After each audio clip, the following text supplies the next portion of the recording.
हाय दोस्तों, कैसे हैं। मैं मोहम्मद मुख्तार आपका मैं अपने YouTube चैनल सुगम संगम पर स्वागत करता हूं। आइए आज हम कारक के दूसरा वीडियो पे बात करने वाले हैं।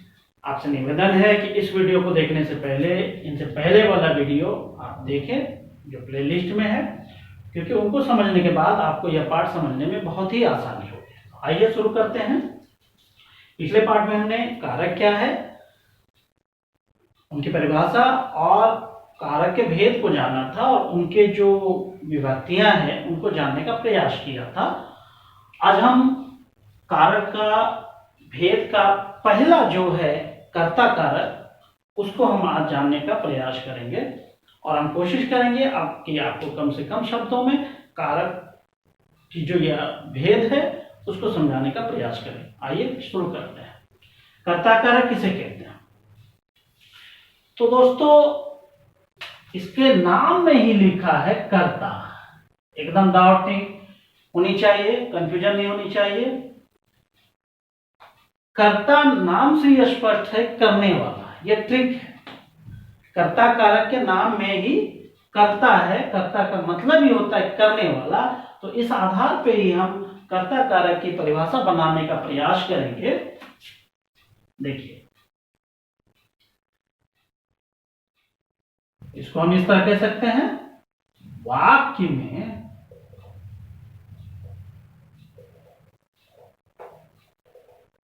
क्रिया को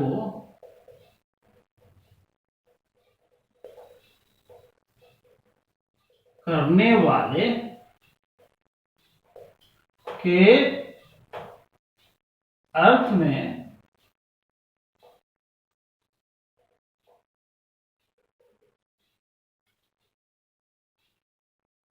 या इसको इस तरह कह सकते हैं, करने वाले को कर्ता कारक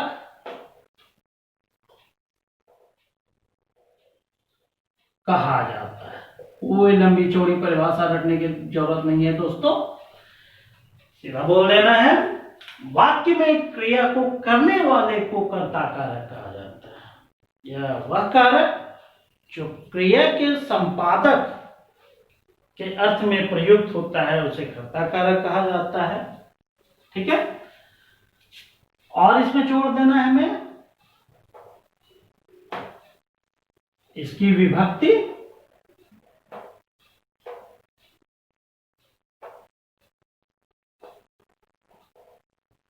ने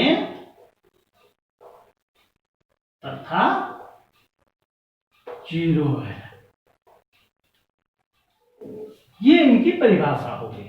आप इतना भी लिखेंगे चलेगा, आप ये नहीं भी लिखेंगे तो चलेगा, लेकिन आपकी परिभाषा में जान आनी चाहिए, औरों से अलग होनी चाहिए। तो आप पूरा लिखेंगे, वाक्य में क्रिया को करने वाले को कर्ता कारक कहा जाता है। इसकी विभक्ति ने तथा क है, सॉरी ने तथा जीरो है। जीरो मतलब कुछ नहीं, ने छिप जाता है वहां। देखिए, जैसे हम समझाएंगे, जैसे राम ने खाया,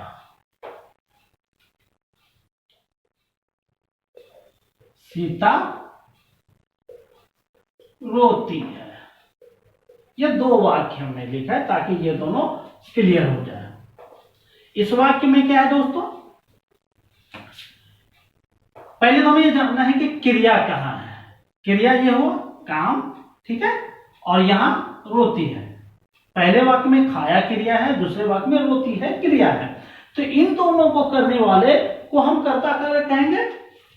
यहां पे राम ने खाया क्रिया को किया है, यहां सीता रोती है क्रिया को किया है।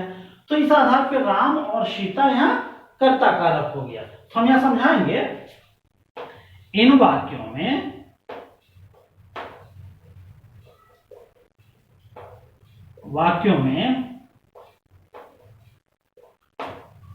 खाया तथा रोती है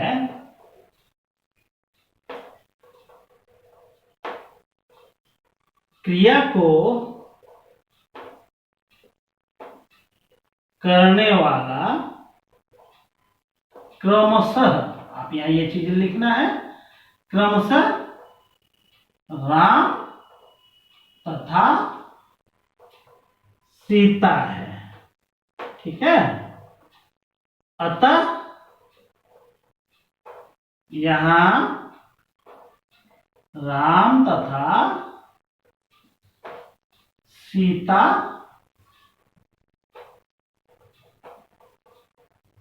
कर्ता कारक है। ये हुआ पूरी परिभाषा दोस्तों। हमें बिल्कुल ही डाउट नहीं होना है। कर्ता कारक क्या है? वाक्य में क्रिया को करने वाले को कर्ता कारक कहा जाता है। इसकी विभक्ति ने तथा जीरो है। जैसे राम ने खाना खाया, या क्या लिखा है मैंने, राम ने खाया। दूसरा लिखा है सीता रोती है। तो यहां हमें समझा देना है पैराग्राफ चेंज करके कि इन वाक्यों में खाया तथा रोती है क्रिया को करने वाला क्रमशः राम तथा सीता है। अतः यहां राम तथा सीता कर्ता कारक है। कोई डाउट नहीं होनी चाहिए, कोई परेशानी नहीं होनी चाहिए दोस्तों। अब हम थोड़ा और बढ़ते हैं कि कई बार परीक्षा में हमसे पूछ दिया जाता है कि कर्ता के ने विभक्ति का प्रयोग कहां कहां होता है। ये पूछ दिया जाता है कि कर्ता के ने विभक्ति का प्रयोग कहां कहां होता है। तो हमें बिल्कुल भी घबराना नहीं है। देखिए बहुत ही सिंपल है, थोड़ा सा अगर आप ध्यान देंगे आराम से याद हो जाएगा। तो देखिए क्या है उनका ने का प्रयोग। लिखते हैं कर्ता के ने विभक्ति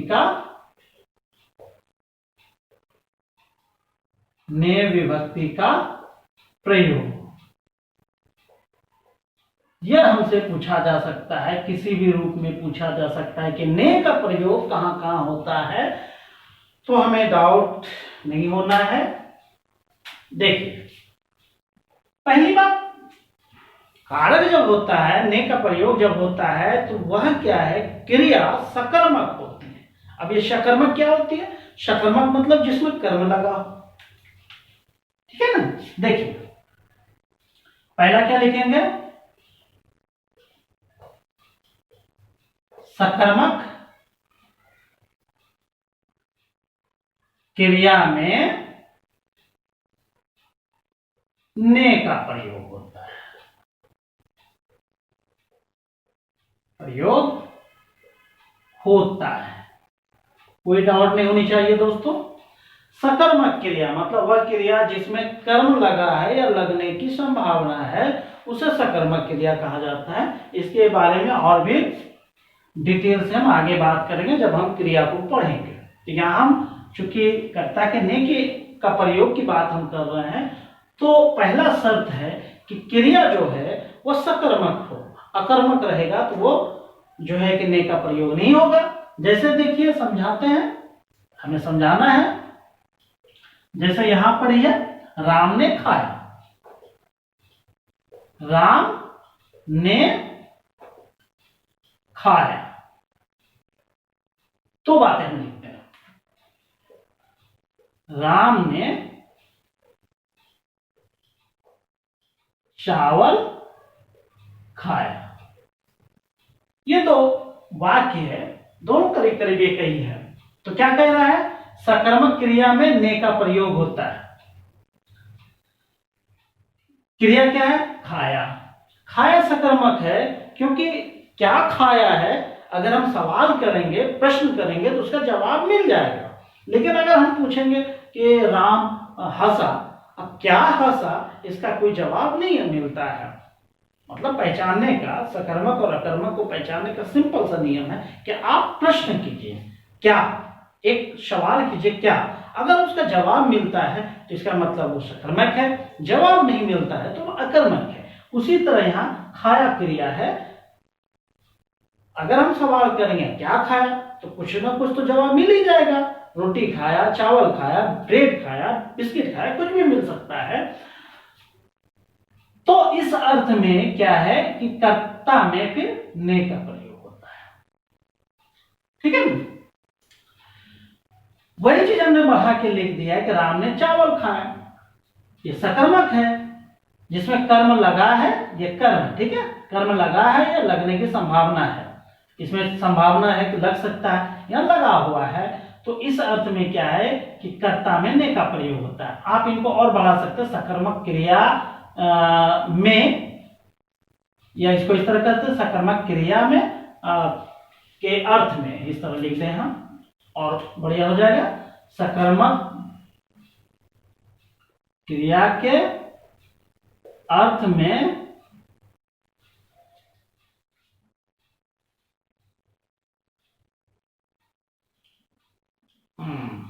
सकर्मक क्रिया के अर्थ में कर्ता में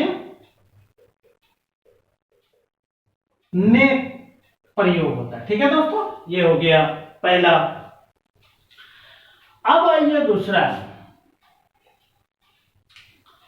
कुछ होता है कि क्रिया अकर्मक है, लेकिन अगर वह सकर्मक बन जाए, ऐसे तो गुंजाइश हो सकती है कि अगर वह अकर्मक क्रिया यदि सकर्मक हो जाए तो वैसी स्थिति में भी कर्ता में ने का प्रयोग होता है। देखिए दूसरा क्या लिखेंगे, अकर्मक क्रिया के सकर्मक होने पर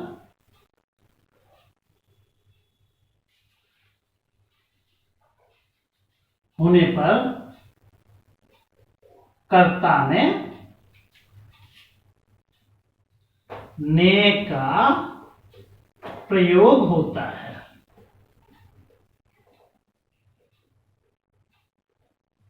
एकदम डाउट नहीं होनी चाहिए, एकदम नहीं घबराना है दोस्तों। देखिए अकर्मक क्रिया क्या है, पहले तो हम समझने का प्रयास करें अकर्मक क्या। अब जैसे वह हंसा, यह अकर्मक क्रिया है, यह अभी सकर्मक नहीं हुआ है, इसलिए इसमें ने का प्रयोग नहीं हुआ है। लेकिन यही अगर हंसा सकर्मक हो जाए, सकर्मक क्या, उसमें कर्म लगा हो या लगने की संभावना हो। अब देखिए कैसे,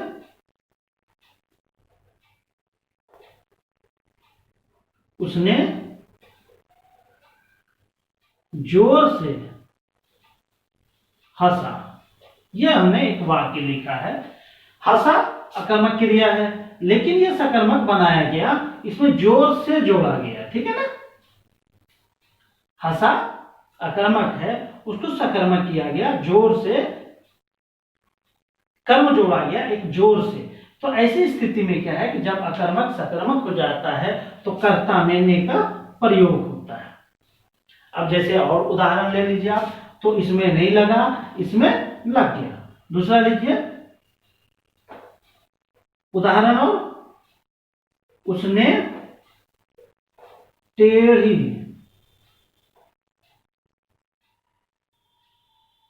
चाल चली,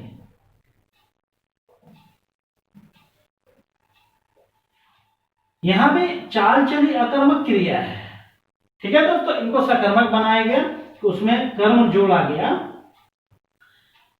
तो उस कंडीशन में क्या है, कर्ता में ने का प्रयोग हो गया।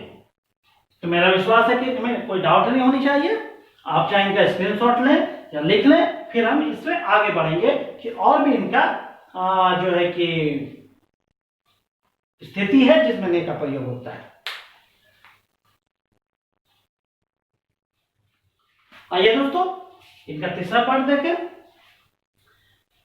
कि कर्ता का प्रयोग और कहाँ कहाँ होता है। कुछ क्रिया होता है वह संयुक्त क्रिया होता है, दो क्रिया एक साथ होता है, उसमें से यदि दोनों क्रिया सकर्मक हो, ठीक है, संयुक्त क्रिया हो और दोनों क्रिया अगर सकर्मक हो तो भी वैसे स्थिति में कर्ता में ने का प्रयोग होता है। देखिए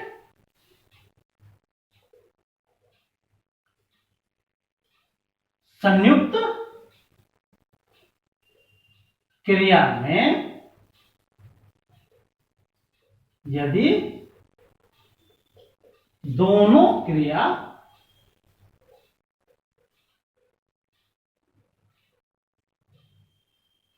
सकर्मक है तो कर्ता में ने का प्रयोग होता है। हालांकि ये जो ट्रिक है दूसरे ट्रिक में यह समाहित हो जाता है, लेकिन हमें समझाना है, हमें उनको जवाब देना है, और मेरा आंसर भी थोड़ा जो है कि विस्तृत हो रहा है, इसलिए हमें ये लिखना जरूरी है कि जब संयुक्त क्रिया में दोनों क्रिया सकर्मक हो तो कर्ता में ने का प्रयोग होता है। ठीक है, पहले भी एक डाउट होना है, संयुक्त क्रिया क्या है? जिसमें एक से अधिक क्रिया हो तो वह संयुक्त क्रिया है। और क्या है?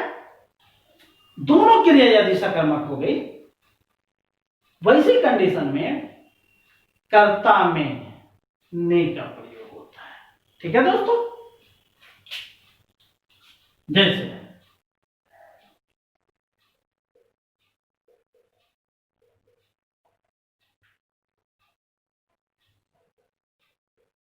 उसने कह दिया, यहां में समझना है, कहना एक क्रिया, दिया दूसरी क्रिया, ये दोनों मिलकर कह दिया, एक संयुक्त क्रिया बना है। तो इसमें क्या है, दोनों सकर्मक है। दिया, अगर सवाल करेंगे तो कुछ ना कुछ जवाब मिल सकता है, कहना क्या कहा वो भी जवाब मिल सकता है। इसलिए ऐसी स्थिति में जब दोनों सकर्मक है तो वैसी स्थिति में कर्ता में ने का प्रयोग होगा। ठीक है दोस्तों, कोई डाउट नहीं?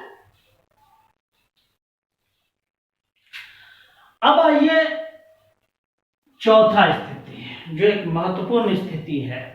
तीन तो बहुत आसान था, चौथा को याद रखना है, लेकिन चौथा में भी ज्यादा परेशान होने की जरूरत नहीं है, क्योंकि यह भी बिल्कुल आसान है, लेकिन थोड़ा सा इनसे अलग है।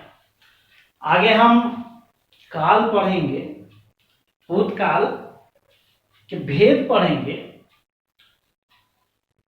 उस भेद में से सारे भेद आते हैं सिवाय अपूर्ण भूत को छोड़कर।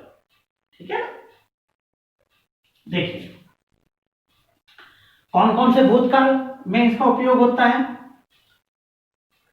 सीधा आप लिख देंगे, अपूर्ण भूतकाल को छोड़कर अन्य भूतकाल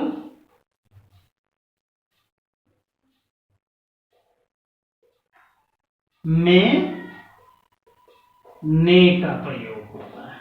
ठीक है दोस्तों,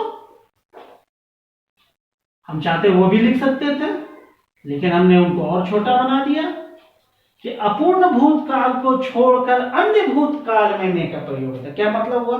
भूतकाल के जितने भेद हैं उसमें अपूर्ण काल को आप छोड़ दीजिए, अपूर्ण भूतकाल को छोड़ दीजिए, बाकी जो बचा उसमें ने का प्रयोग होता है। देखिए जैसे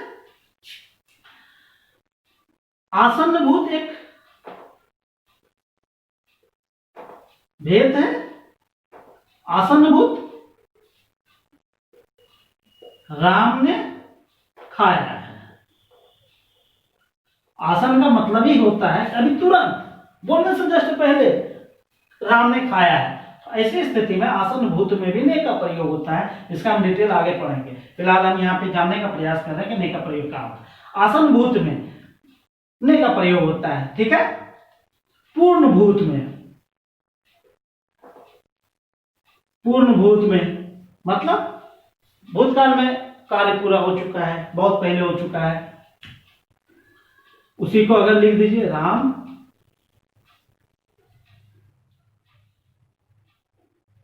राम ने खा लिया था, खा लिया था मतलब पूर्ण हो चुका है। ठीक है। अपूर्ण भूत, सॉरी पूर्ण भूत, आसन भूत, हेतु हेतु मद भूत, हेतु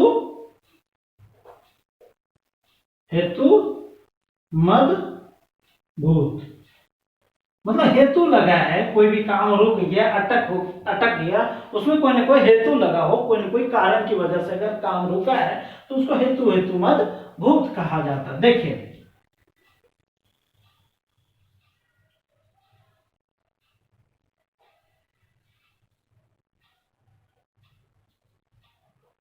राम ने खाया होता तो वह जिंदा होता। कुछ भी लिख सकते हैं, मतलब कोई ऐसा वाक्य लिखना है जिसमें काम नहीं हुआ लेकिन हो सकता था किसी वजह से, उस वजह का जब हम जिक्र करते हैं तो हेतु हेतु मद भूत होता है।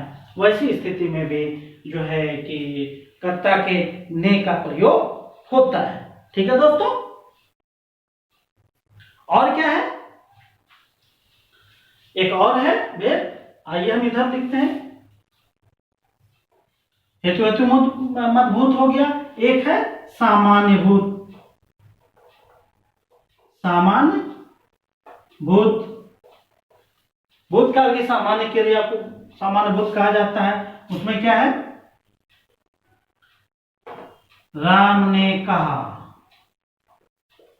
ठीक है, सामान्य क्रिया है। सामान्य भूत मतलब ऐसा भूत जिसमें सामान्य क्रिया का बोध हो, उसको सामान्य भूत कहा जाता है। यहां पे भी राम ने कहा, सिंपल है। तो इस स्थिति में कर्ता के ने का प्रयोग होता है। एक और भूत आता है, वो है संदिग्ध भूत,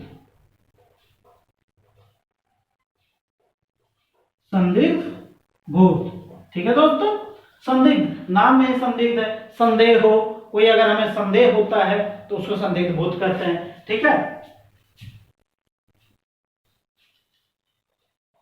उसका कैसे लिखेंगे, राम ने खाया होगा, राम ने खाया होगा। तो इस तरह कर्ता के ने का प्रयोग है। क्या क्या प्रयोग है ये हम जान गए दोस्तों। आइए एक बार और रिवीजन कर लें।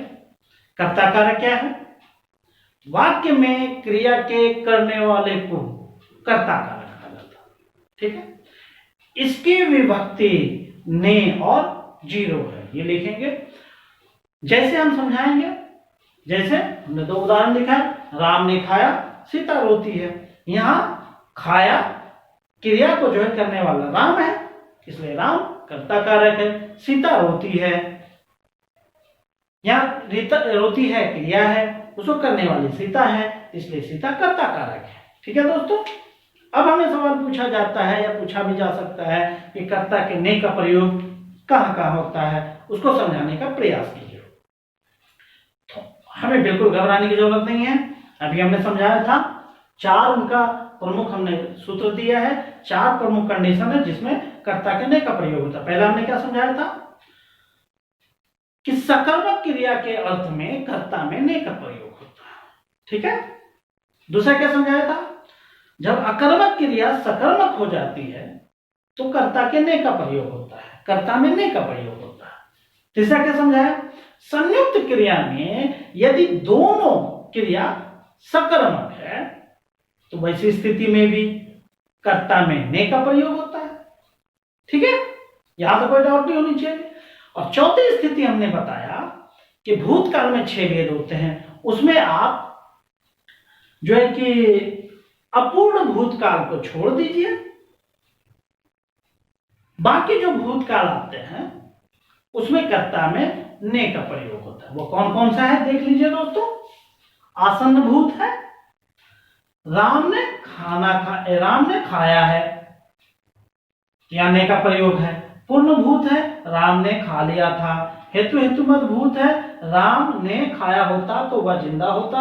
या कह सकते हैं कि तुमने जो है कि पढ़ा होता तो परीक्षा पास की होती।